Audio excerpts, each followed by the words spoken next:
అదే చెప్పాను కదా, ఫస్ట్ ఇట్లాంటి మా సినిమా తీసినప్పుడు బాబీ నాకు చెప్పినట్టు ఫ్యాన్స్కి ఏమేమి చేసి ఏ ఎలిమెంట్స్ పెడితే ఫ్యాన్స్ సాటిస్ఫాక్షన్ ఉంటుంది అనేది అన్ని బాక్సెస్ స్టిక్ చేసి మరీ తీసాం ప్లాన్ చేసి. అవన్నీ వాళ్ళకి తగిలి వాళ్ళు అంత హ్యాపీ ఫీల్ అయ్యారు. So we are also very happy that we could satisfy dum.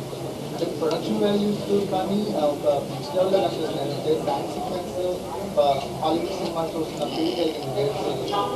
అంటే టెక్నికాలిటీస్ గురించి చాలా ప్రతినిధితోనూ పాయింట్అవుట్ చేస్తున్నారు, అంటే ఎవ్రీ డిపార్ట్మెంట్ గురించి దాని గురించి.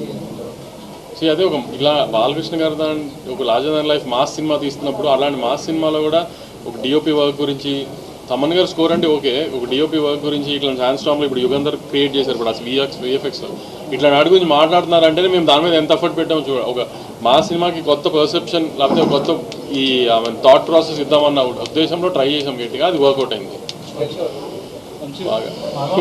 బాలకృష్ణ గారి సినిమా అంటే చాలా సినిమాస్లో ఫ్యాన్స్ 100 రోజులు ఆడించాలని ట్రై చేస్తారు. దీన్ని దృష్టిలో పెట్టుకొని మీరు ఓటీటీలో తీసుకొచ్చారు ప్లాన్? దానికి దీనికి సంబంధం లేదండి. ఓటీటీలో వచ్చినా ఆడే చోట ఆడుతున్నాయి. నెట్ఫ్లిక్స్ కంటెంట్ చూస్తే నార్త్ ఆడియన్స్ కూడా బాగా అట్రాక్ట్ అయ్యేలా కనిపిస్తుంది.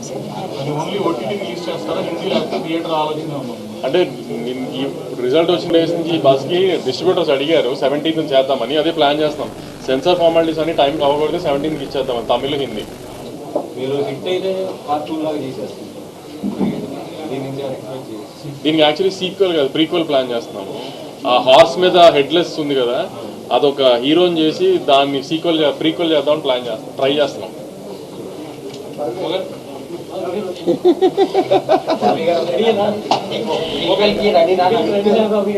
నేను చెప్తే ఆయన రెడీ అయిపోయారు.